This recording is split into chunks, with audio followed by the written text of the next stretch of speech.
Hello friends, welcome to Nandini சமையல். இன்றைக்கி நம்ம பார்க்க போகிற ரெசிபி பார்த்திங்கன்னா ரொம்பவுமே ஈஸியாக செய்யக்கூடிய ஒரு ஸ்நாக்ஸ் ரெசிபி தாங்க பார்க்க போகிறோம். வாழைக்காய் பஜ்ஜி ரெசிபிங்க.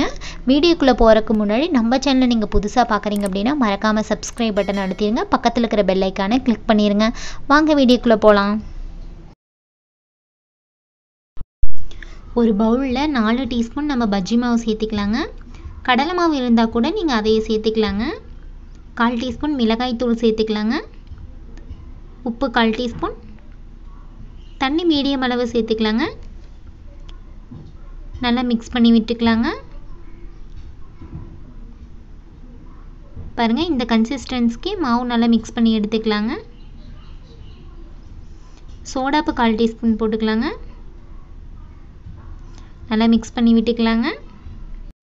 வாழைக்காவை இந்த மாதிரி நல்லா ஸ்லைஸாக கட் பண்ணி வச்சுருக்காங்க. ஒரு பீஸாக நம்ம பஜ்ஜி மாவில் சேர்த்துக்கலாங்க. பஜ்ஜி மாவில் நல்லா வாழைக்காயை நல்லா டிப் பண்ணி எடுக்கணுங்க. பாருங்கள், இந்த மாதிரி நல்லா டிப் பண்ணி எடுத்துக்கலாங்க.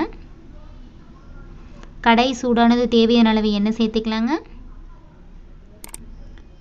பஜ்ஜி மாவில் டிப் பண்ணி வச்சுருக்க வாழைக்காய் பீசஸ் எல்லாம் ஒவ்வொன்றா சேர்த்துக்கலாங்க. பாருங்கள், ஒரு பீஸை இந்த மாதிரி சேர்த்துக்கலாங்க. ஒரு 5 நிமிஷம் நல்லா அடுப்பை மீடியமில் வச்சு நல்லா வேக விடணுங்க.